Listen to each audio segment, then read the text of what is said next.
The sky over Los Angeles was soft and gray, the kind of sky that made people wear their best coats and pretend the city was colder than it really was.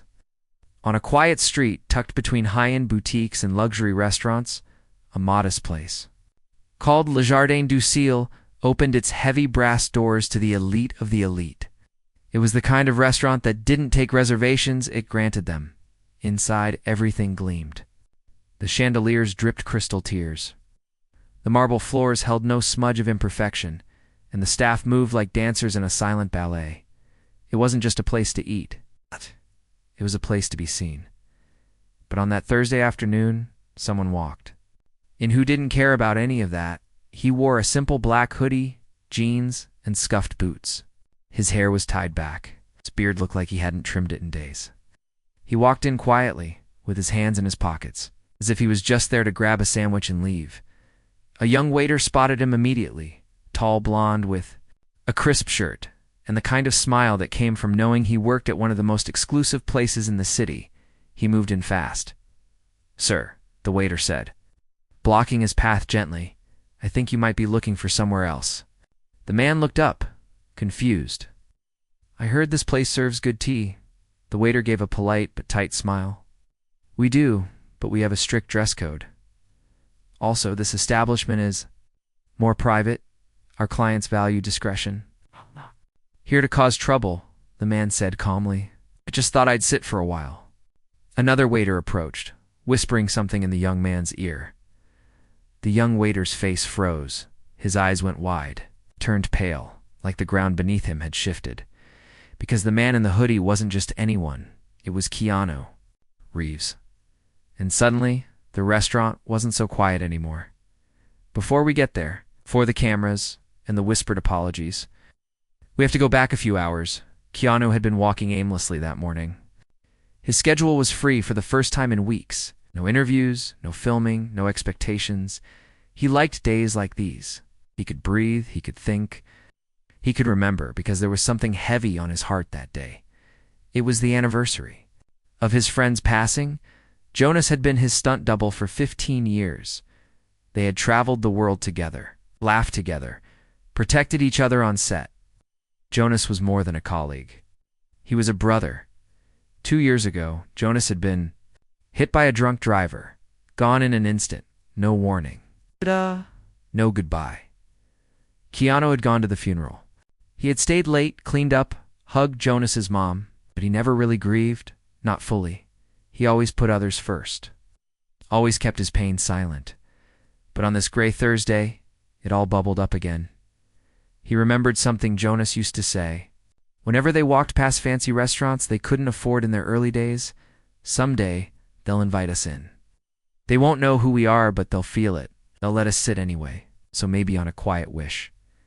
Keanu walked into Le Jardin du Ciel, but reality doesn't always follow kindness. And that's when the waiter said it. "You don't belong here." After the young waiter realized who he was speaking to, he stammered, I'm so sorry, sir. I didn't recognize you." Keanu raised a hand. "No worries. I really don't belong here." "That's kind of the point." A nearby manager rushed over. Her shoes clicked on the floor like a warning. "Mr. Reeves, please forgive the confusion. We'd be honored to seat you. Would you prefer a booth or a table by the window?" He smiled gently. "Honestly, I was just going to sit for tea. But now I'm thinking maybe a table near the back, something quiet." They escorted him quickly, and the staff began whispering behind hands. It's not out of malice, but awe. It was Keanu Reeves, a man who lived like a shadow but shined like a flame. He sat, ordered a simple jasmine tea, and let the warmth fill his hands. But what happened next wasn't about the tea. It was about the waiter. The young waiter, his name was Liam, couldn't shake the look in Keanu's eyes. There was no anger, no ego, just something heavy. After finishing his tea, Keanu stood and walked toward the exit. But halfway there, he turned around. He walked back to Liam. "What's your name?" he asked. "Liam? Sir? Don't call me sir. Just Keanu. K.A. Keanu."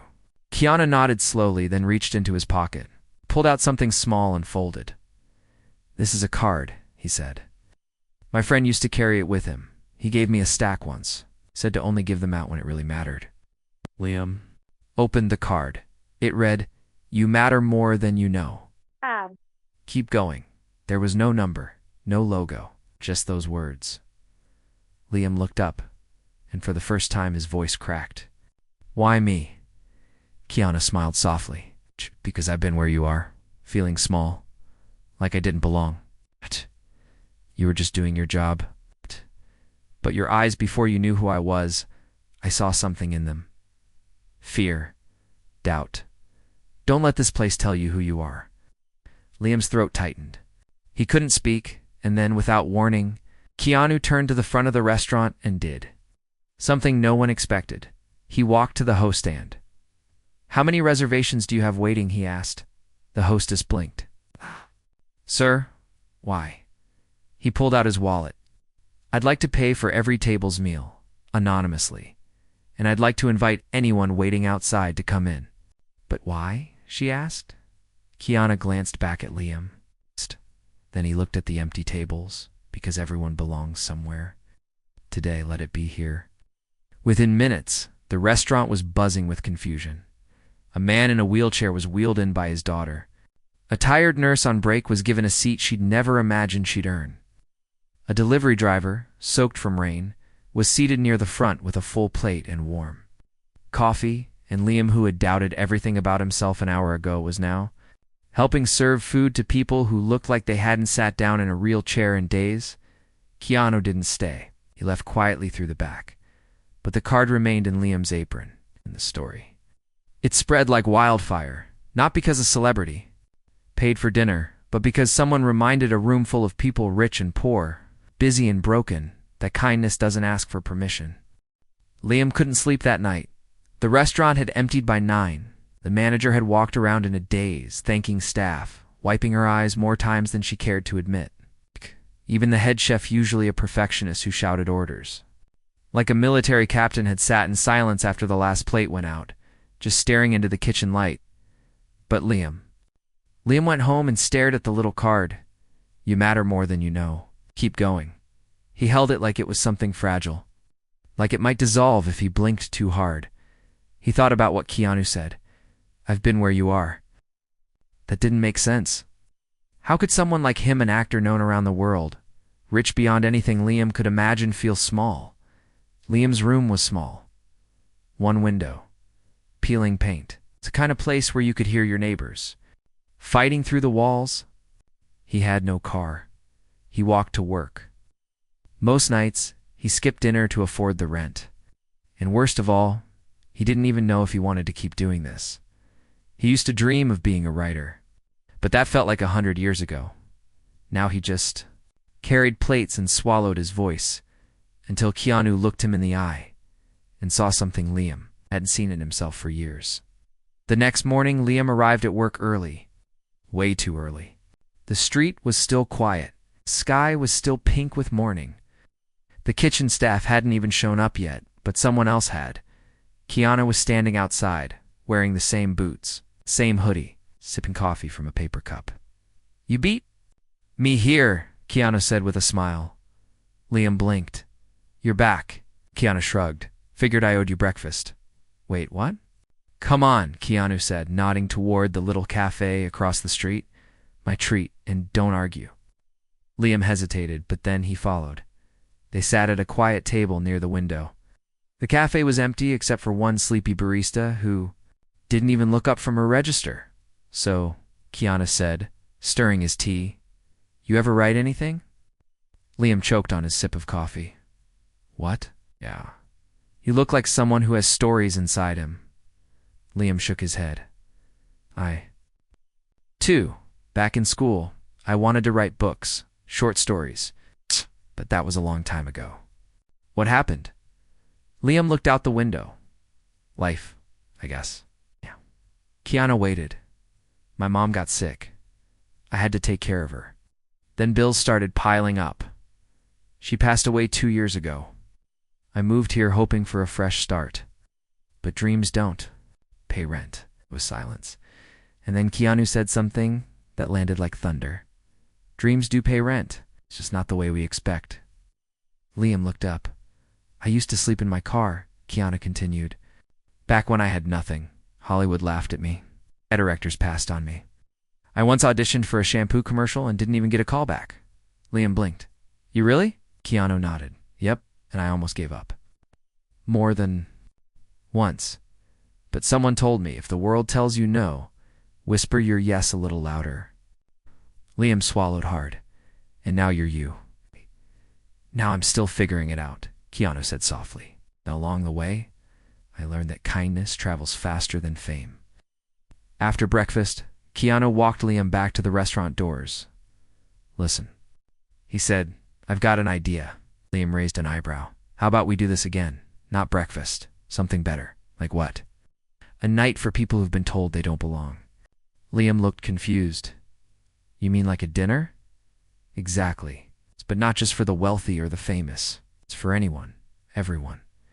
People who never get invited to these places. Liam laughed nervously. That'll never happen. Management won't. Go for it. Then we won't ask for permission, Keanu replied. We'll ask for purpose. What happened next started as a whisper, Liam told the manager. The manager rolled her eyes at first, but then Keanu walked in again. And this time, he brought something more powerful than celebrity. He brought a plan. A single night. One evening, no charge, no spotlight, just an open door. The manager hesitated. If word gets out, it'll be chaos. And let it be kind chaos, Keanu said. What if critics find out? What if someone ruins it? Nepple still. No, we tried. The chef stepped out of the kitchen. Who's paying for all this? Keanu smiled. Don't worry about that. Let's just say I've done a few movies. Everyone laughed, but it was the kind of laugh that healed for the next 7 days. Liam worked harder than ever. He cleaned tables, organized chairs, helped redesign the menu for the special night. He even wrote little notes for each tabbouleh, short quote or a kind sentence, tucked under the napkin. Keanu came by every day, not just to check in, but to help. He swept, he mopped. He listened to the dishwasher's stories about his kids, and each time Liam found himself wondering, why is he doing this? On the night of the event, the doors opened at 6. They didn't advertise, didn't post online. They just opened, and word spread like wind. A woman who lived in her car was seated near the fireplace. Teeny Day, who had been bullied at school, was served steak and dessert by the head chef himself. A man who hadn't spoken to anyone in weeks wept silently as soft music played in the background. And Liam. He didn't serve that night. He stood beside Keanu, and for the first time in his life, he felt taller. As the night came to a close, Keanu handed Liam something, a small envelope. Don't open it yet, he said. Wait until you're home. Liam nodded. They hugged quietly away from cameras, away from noise. And just like that, Keanu disappeared into the night. When Liam got home, his hands trembled as he opened the envelope. Inside was a single piece of paper and a plane ticket and a letter. Liam, this isn't charity. This is belief. There's a writing workshop in Vermont. I've already spoken to the director. You have a seat? Full scholarship. If you say yes, the world might finally hear your stories. You don't belong in the background, not anymore. Keep going. Liam sat down on the edge of his bed. He stared at the ticket. Then he stared at the card still taped to his wall. You matter more than you know. Keep going. And for the first time in years, he believed it. The next morning, Liam stood at the bus stop holding the envelope tight in his hands. His backpack was light. A few shirts, a notebook, 2 pens. And the card Keanu gave him, safely tucked in the front pocket. He hadn't told anyone at the restaurant. Yet, not because he was afraid, but because it didn't feel real. The night before had changed. Something inside him, and so had Keanu. The bus arrived. Liam stepped on and found a seat by the window. As the city pulled away behind him, the noise of doubt began to fade. Not all at once, but just enough to breathe. His heart raced, not with fear this time, but with something else. Hope the plane to Vermont was quiet. The clouds out the window looked like soft islands floating in sky. Liam stared at them and imagined. Stories. Maybe one day he'd write about this moment. A waiter, a stranger, turning point. Maybe someone would read it and feel what he felt now. The first taste of freedom. When he landed. Someone was waiting with a sign that said his name. "You must be Liam," the woman said kindly. "My name's Alina. I'll take you to the cabin. The other writers are already there." He nodded, unsure if his voice would even work. She smiled. "Don't worry. We've all been where you are."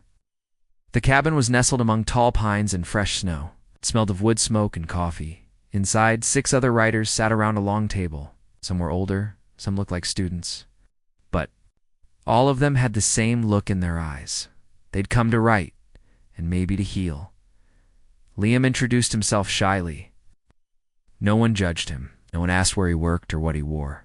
They just welcomed him in like he had always belonged, that first night. They shared why they came. A woman from Montana who lost her son in a fire. A young man from Texas who wrote poetry to stop himself from drinking again. A teacher who had been silenced at her school and now used her words to scream without raising her voice. And Liam. "I was a waiter," he said simply.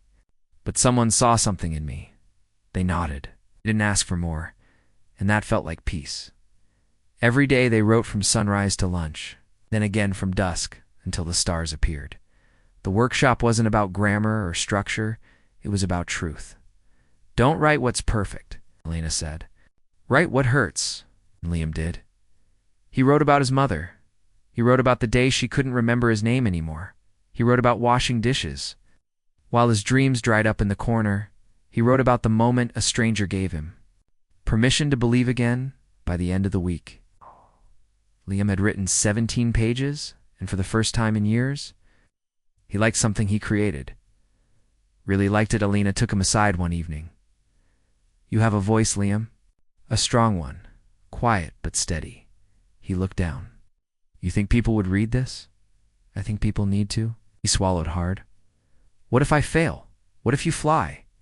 Meanwhile, back in Los Angeles, something unexpected was happening. The story of the dinner night had gone viral. Someone had taken a photo. It showed Keanu clearing plates while a woman in a wheelchair laughed behind him. No captions, no explanations. Just kindness caught in action. It was shared over 4 million times in 2 days, reporters called. News anchors asked for statements. But Keanu said nothing. He didn't need to, because he hadn't done it for attention. He'd done it for Liam back at the cabin. Liam got a surprise on the final day. A letter. It had no stamp, no return address, just his name on the front. Inside was a note. "Liam, I heard the trees are beautiful out there. Remember? Silence is just a canvas. Keep painting. Also, there's a literary agent waiting for your email. Her name is Carla. She believes in you too." Liam's hands shook. An agent. Someone who could help publish his work. He read the letter 3 more times just to be sure. Then he opened his laptop and hit send. After the workshop ended, Liam returned to Los Angeles. But something inside him had changed. He walked taller. He spoke clearer, and he brought his stories. With him, he went back to the restaurant, not to work but to say thank you. The manager hugged him. The chef offered him a job again. But Liam smiled and said, "I think I'm supposed to right now." They understood, and Liam left a printed copy of his story on their counter before he walked away. Title: A Seat for Everyone. Weeks passed, and then something incredible happened. He got an email from Carla. His story had been accepted by a small but respected publisher. It would be printed, bound, shared. Real book, and not just any book. It was dedicated to Jonas, and to someone simply called K on launch day. There was a small event at a bookstore downtown. Liam wore his best shirt. His hair still a little messy, but his eyes bright. He stood behind a table of his books, unsure if anyone would come. Then, slowly, people trickled in. A teacher, a delivery driver, mother with 2 kids. All of them had seen the photo from that night, and now they were here because of it. Because of him? Liam looked around the room and saw a quiet man standing near the back. Hands in his pockets, HOOD. Beard. Gentle smile. Keanu. He didn't wave. didn't come forward. He just nodded, and Liam nodded back. No words were needed, because sometimes kindness doesn't speak. It just shows up. The bookstore event became something bigger than Liam ever expected. What started as a few quiet guests turned into dozens, then more. Strangers lined up not because he was famous, but because his story made them feel something seen, heard. Hopeful, some whispered thank you, others cried. One man, older and trembling, said, "I haven't read a book in 10 years, but I'll read yours." Liam didn't know how to respond to most of it, but he listened. He smiled. He signed every copy with the same words. "You matter more than you know. Keep going." The same words that once saved him. When the event ended and the store lights dimmed, Liam stepped outside into the cool night air. He looked up at the sky. It was clear, stars scattered everywhere like silver promises. Behind him, a voice spoke. "You did it."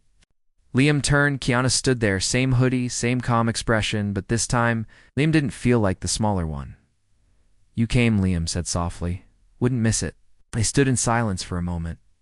"I didn't know if I could." "Do it," Liam admitted. "Not just the book, but all of it." "You didn't do it alone," Keanu said. "And now, neither will the people who read it." Liam nodded slowly. "I still don't understand why you chose me." Keanu gave a gentle shrug. "Maybe because I was waiting for someone to remind me of who I used to be, someone who still believed." Liam's voice caught. "You changed everything for me." Keanu looked out at the city. "You changed it for yourself."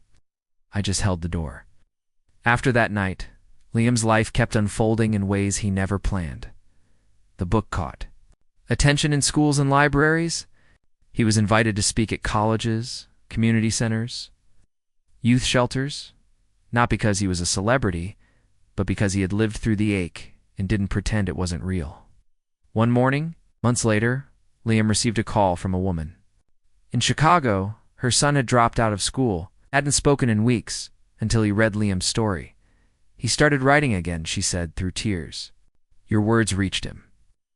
Liam sat on the edge of his bed, overwhelmed. He wasn't just telling stories anymore, he was building bridges. But success didn't change. Everything. Liam still remembered how it felt to walk into a room and feel like you didn't belong. He remembered the weight of empty pockets, the sting of being looked over. So he did something bold. He created something of his own. He called it the Open Seat Project.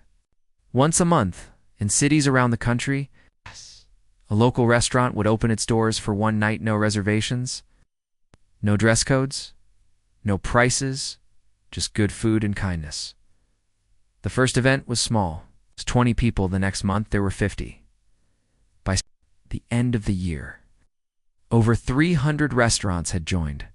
Some called it a miracle, others called it a movement. Liam called it a promise kept. He kept the card taped to his writing desk. It reminded him where it all began, but something strange happened one night. He returned home from a speech, tired but happy. He dropped his bag on the couch, walked to his desk, and stopped cold. The card was gone. In its place was a new one, same design, same color, but a different message. "You've made space. Now teach others how." No name, no signature. But Liam knew. He sat down slowly and smiled. Weeks later, he got a call from a major publisher who wanted to turn a seat for everyone into a film. Liam was stunned. "I don't know anything about movies."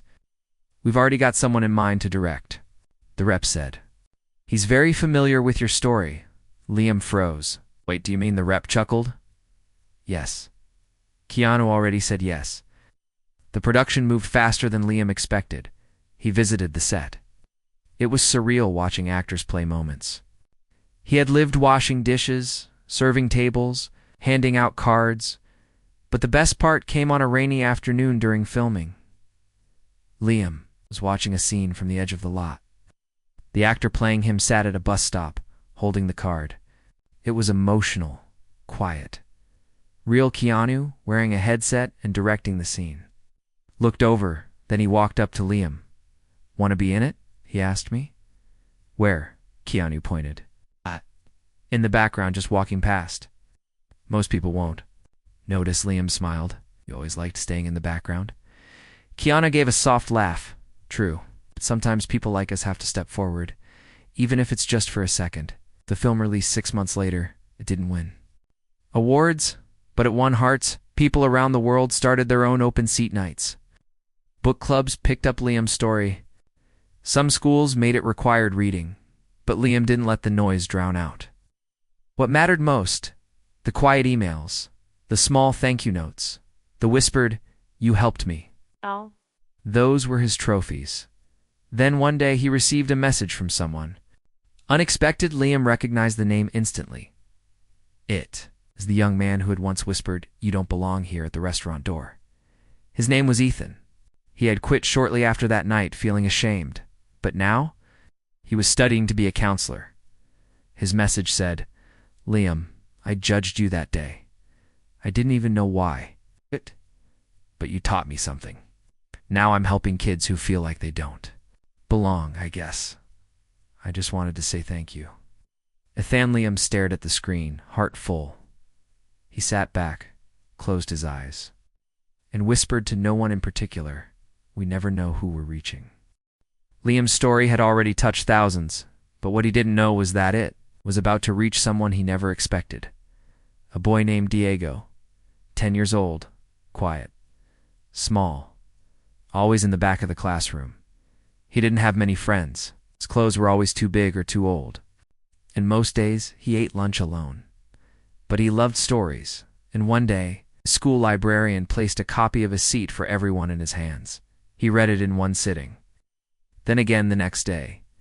Then he began writing his own stories on napkins, old receipts, and the backs of spelling tests. His teacher noticed. "You like writing, don't you?" she asked gently. Diego nodded. "Would you like to meet the author someday?" He shrugged. People like him don't come to places like this. But he was wrong. Liam had received an invitation from the school. Weeks earlier, a simple email from the librarian. She didn't ask for much.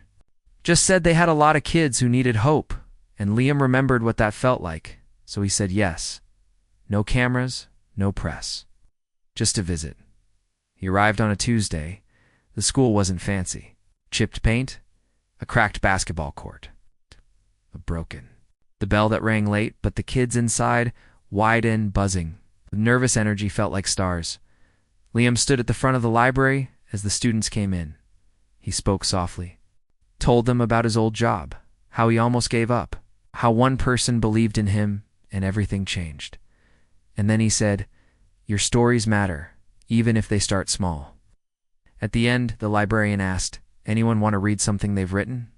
No one moved until a tiny hand went up. Diego, he stepped forward, holding a folded napkin in both hands. His voice trembled. "It's about a boy who built a chair out of broken wood because he wanted everyone to have a place to sit." Liam's chest tightened. The room was silent when Diego finished. Liam clapped first, then everyone joined in, and afterward, Liam knelt beside him. "You remind me of someone I used to be," he said quietly. Diego whispered, "You make me want to try." Liam reached into his pocket and handed him a card. The last one. "You matter more than you know. Keep going," that night. Liam returned home and stared at the empty space in his wallet where the stack of cards used to be. Then he opened a drawer and pulled out a blank notebook. He wrote, "New cards, new words, new voices," and beneath that, in big letters, "Pass it forward." Months passed. Liam started a small nonprofit program that sent journals and pens to schools in underfunded areas. Every package included a card with a message not from him, but from former students, librarians, teachers, and readers. The card said things like, "You are not invisible. I believe in your story. The world needs your voice." It spread faster than Liam imagined. In cities and small towns, in shelters and youth centers. Kids were writing again, not for grades. Not for approval, but for truth. Liam was invited to speak at a global education summit in New York City. He walked on stage in front of thousands. But he wasn't nervous anymore. He told the story of a quiet boy who read a book wrote on napkins and believed he could be heard. He told the story of a waiter, of a card, of a man in a hoodie who changed everything. And then, at the end of his talk, he paused and said something no one expected. "Keanu, if you're watching, thank you." After the speech backstage, someone handed him a phone. "He wants to say something," the assistant whispered. Liam pressed it to his ear. Keanu's voice came through, warm and quiet. "You did it." Liam blinked back tears. "Because of you." How? Keanu said. "Because you didn't stop." "I want to keep going," Liam whispered. "But sometimes, it still scares me." Keanu replied gently. "Fear means you're close to something that matters." Liam nodded. "Will I see you again?" Keanu chuckled. "Sooner than you think." 2 weeks later, Liam got an invitation. A foundation wanted to honor him at a gala event in Los Angeles. They called it the Heart of Humanity Award. He didn't want to go at first. Awards felt strange, like spotlights instead of fireside conversations. But something told him this one mattered, so he went. The ballroom shimmered with light, cameras flashed, people wore tuxedos and gowns. But Liam wore a simple suit. Nothing fancy when his name was called. He stepped on stage to soft applause. The host smiled and handed him the award, then leaned into the mic and said, "And now, a surprise guest would like to say a few words." Liam turned, and Keanu walked out. The crowd gasped, then rose to their feet. Keanu took the mic and looked straight at Liam. He didn't ask for attention. He didn't chase it. He gave it. He paused. He gave it to a room full of strangers, now 2 kids who felt alone, 2 stories that had no voice. Liam reminded us that the quiet ones carry the loudest truths. And the next time someone says you don't belong, remember him. The room erupted, but Liam couldn't move. His eyes filled, because the boy who once doubted his worth was now being seen for all of it. After the gala, he sat outside on the steps. "Just the 2 of them. You're still carrying the card, aren't you?" Keanu asked. Liam nodded. "I gave the last one away, but I remember it by heart." Keanu smiled. "Good, because now, it's your turn." "To do what?" Keanu leaned back, eyes on the stars. "To make your own cards." A year later, Liam stood in front of a crowd of teenagers at a downtown youth center. The walls were covered in handmade posters, poems, and drawings. At the back of the room sat a table stacked with small envelopes each, one holding a card, handwritten by someone who had once felt invisible. Liam took a deep breath and looked around. "I used to think I had nothing to offer," he began. "I thought my job was to stay quiet, carry trays, and keep my head down." Some kids nodded, some stared. All of them listened, but someone saw me, not for who I looked like, but for who I was underneath. Held up a card. "You matter. More than you know. Keep going." "These words saved me," Liam said softly. "And now, they belong to you." After the talk, the kids walked to the table one by one. Some took a card and held it close. Others wrote their own to leave behind for the next group. Kindness wasn't just spreading, it was multiplying. Liam's nonprofit, the Open Seat Project, now had teams in over 40 cities each month. They hosted dinners for people who felt forgotten. Each guest left with a full stomach and a card. Some were from volunteers. Others were from children in schools. And some came from Liam himself. But all of them carried the same message: you belong. Meanwhile, Liam continued writing. His second book, The Quiet Room, told the story of a small group of kids who transformed their school with nothing but stories, cards, and courage. It became a bestseller. But more important than the sales were the letters that came pouring. And a retired nurse in Ohio wrote, "I gave a card to a neighbor I hadn't spoken to in years. Now we eat together every Sunday." A teenager in Germany wrote, "We started Open Seat Fridays at our school cafeteria. No one eats alone anymore." A single father in Manila wrote, "I was going to give up, but I found your story." And now, my daughter and I write cards for others. Liam read. Every message cried at many, replied to as many as he could. The world was changing not in loud explosions, but in quiet acts of grace, and it all started with a single voice saying, You don't belong, Harand. Another one refusing to believe it. One autumn afternoon, Liam returned to where it all began, Le Jardin du Ciel, the same restaurant where he had once stood awkwardly in a too-tight shirt. Trying not to be noticed, it had changed. The lighting was softer, the staff were warmer, and near the host stand mounted. On the wall was a small glass frame.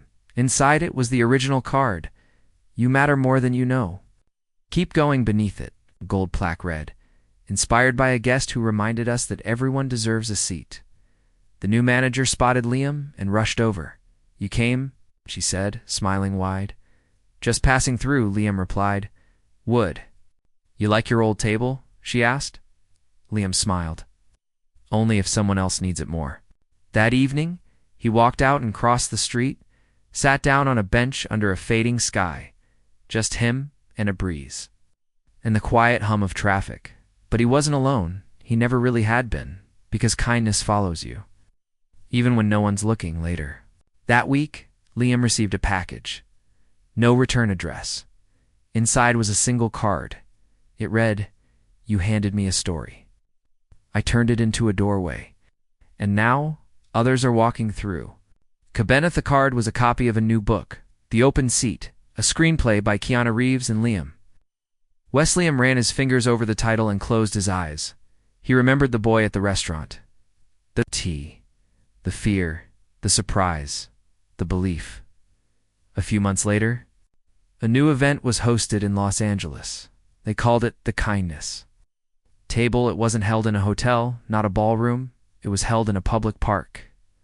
Rows of tables stretched beneath string lights and paper lanterns. Music drifted softly from speakers. People from all walks of life, businessmen, baristas, students, veterans, sat together, eating, laughing, listening, and Liam, he walked among them, placing cards at each setting, watching kindness ripple like sunlight on water. Keanu arrived just before sunset. He didn't make a speech. He didn't stand on a stage. He just found a chair beside a woman in a hospital gown and asked about her day. As the night came to an end, Liam climbed up on a crate and looked out at everyone. No mic, no spotlight, just his voice. "A long time ago, someone told me I didn't belong, and for a while I believed them." He paused. "But one man changed that with a simple act of kindness." He held up a card, "And now I get to pass it on." Looked around. You don't need fame or money or permission. You just need to show up. The crowd fell silent. Then slowly, they stood, not to cheer, but to listen. Really listen that night. As Liam packed up the leftover cards, a young girl approached him, maybe 10 years old. She held a napkin on it. She had written, "Dear someone, I don't know who you are, but I hope this card helps you smile. You matter more than you know." From someone like you, Liam took it gently. His throat tightened. And in that moment, he knew he didn't just belong. He had become the reason others did too.